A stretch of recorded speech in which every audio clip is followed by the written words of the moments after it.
Mga kababayan, aking taus-pusong pasasalamat sa lahat ng mga Pilipino na sumusuporta at nagmamahal kay dating Pangulong Rodrigo Duterte.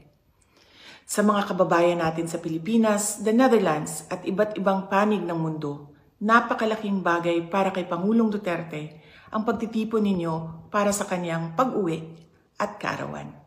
Maraming salamat at napapagaan nito ang mga hamon na hinaharap niya ngayon. Alam din ni Pangulong Duterte na haharapin niya ang ICC na kasama ang lahat ng mga Pilipino sa iba't ibang panig ng mundo, lalo na ang mga kababayan natin sa Pilipinas. Sa kanyang pagdiriwang ng kanyang 80th birthday, huwag nating kalimutan na ipagdasal sa Diyos na sana ay biyayaan pa siya ng mas magandang kalusugan at mas mahabang buhay. Hilingin din natin sa Diyos na sana ay makauwi na agad si Pangulong Duterte sa Pilipinas.